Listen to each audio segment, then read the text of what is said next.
Hello hi అండి, welcome back to our channel. ఈరోజు వీడియోలో సింపుల్ వేలో పాల తాలికలు ఏ విధంగా చేసుకోవాలో చూపిస్తున్నాను. ప్రతి ఒక్కరి ఇంట్లో కనీసం ఈ పాల తాలికల ఫేవరెట్ పర్సన్ ఒక్కలైనా ఉంటారండి. ఓన్లీ పూజలకి ట్రెడిషనల్ మెథడ్లో కాకుండా స్వీట్ ఎప్పుడైనా తినాలనిపించినప్పుడు సింపుల్గా ఏ విధంగా చేసుకోవాలో చూపిస్తున్నాను. లేట్ చేయకుండా వీడియో అయితే స్టార్ట్ చేసేద్దాం. దీనికోసం స్టవ్ ఆన్ చేసుకుని పొయ్యి మీద పాన్ పెట్టుకుని 1 కప్పు వరకు వాటర్ పోసుకోవాలి. నాన్ స్టిక్ ప్యాన్లో చేసుకుంటే మనకి ఈ ప్రాసెస్ అనేది కొంచెం ఈజీగా ఉంటుంది. దీంట్లో ఇప్పుడు కొద్దిగా సాల్ట్ వేసుకోవాలి.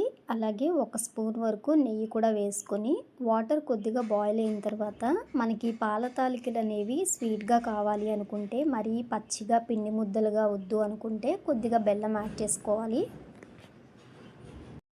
వాటర్ కొద్దిగా వేడెక్కిన తర్వాత 1 కప్పు వరకు బియ్యపిండి వేసుకొని ఇప్పుడు నేను వీడియోలో చూపిస్తున్న విధంగా కలుపుకోవాలి. తడి బియ్యపిండి అయినా పొడి బియ్యపిండి అయినా ఏదైనా తీసుకోవచ్చు. సో మనం ఈ పిండి కొద్దిగా చల్లారిన తర్వాత మనం దీన్ని చపాతీ ముద్దలాగా కలుపుకోవాలి. ఇలా కలిసిన పిండిని ఇప్పుడు దీన్ని కాసేపు పక్కన పెట్టేద్దాం.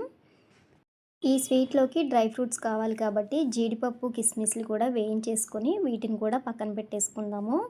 ఇప్పుడు మనం కప్పు బియ్యపిండి తీసుకున్నాం కాబట్టి కొంచెం తక్కువగా బెల్లం అనేది యాడ్ చేసుకోవాలి. స్వీట్ ఎక్కువ తినాలి అనుకునే వాళ్ళు కప్పు బెల్లం వేసుకుంటే సరిపోతుంది. నేను కొద్దిగా తగ్గించి బెల్లం తీసుకున్నాను. బెల్లం మునిగే వరకు కొద్దిగా వాటర్ పోసుకొని, పాకం ఏమీ రావక్కర్లేదండి, జస్ట్ ఇలా కరిగితే చాలు. ఈ వాటర్ని పక్కన పెట్టేసుకోవాలి.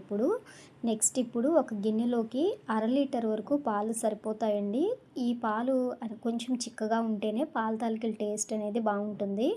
వాటర్ కలుపుకోవాలనుకునే వాళ్ళు కొద్దిగా కలుపుకోవచ్చు. ఇప్పుడు ఈ పాలు వేడెక్కే లోపల ఈ మనం తయారు చేసుకున్న పిండి ఉంది కదా, దాంట్లో కొద్దిగా నెయ్యి వేసుకొని చపాతీ ముద్దలాగా చేసుకొని చేత్తో అయినా పాల తాలికలు చేసుకోవచ్చు. లేదంటే మన ఇంట్లో జంతికల గొట్టాలు ఉంటాయి కదా, వాటిల్లో పెట్టైనా కూడా మనం పాల తాలికలు చేసుకోవచ్చు.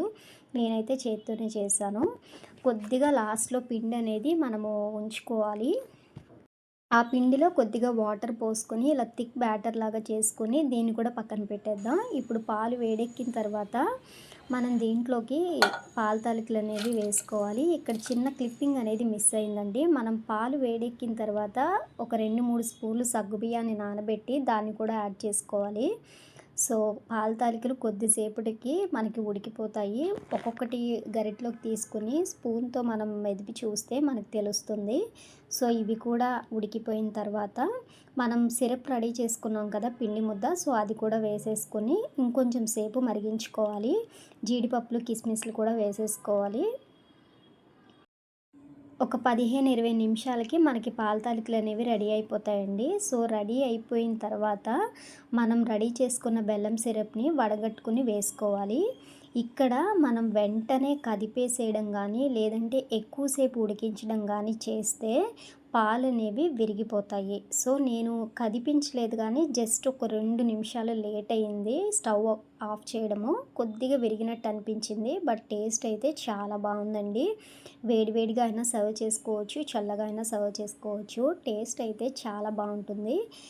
స్వీట్ తినాలి అనిపించినప్పుడు ఇలా సింపుల్గా ట్రై చేయండి. సో ఈరోజు వీడియో అయితే ఇదేనండి. వీడియో నచ్చితే లైక్ చేయండి. ఎండ్ వరకు చూసిన వాళ్ళకి థ్యాంక్ యూ సో మచ్. నా ఛానల్ని ఫస్ట్ టైం విజిట్ చేయడానికి వచ్చినట్లయితే ఛానల్ని సబ్స్క్రైబ్ చేసుకుని కొంచెం సపోర్ట్ చేయండి. Thank you for watching.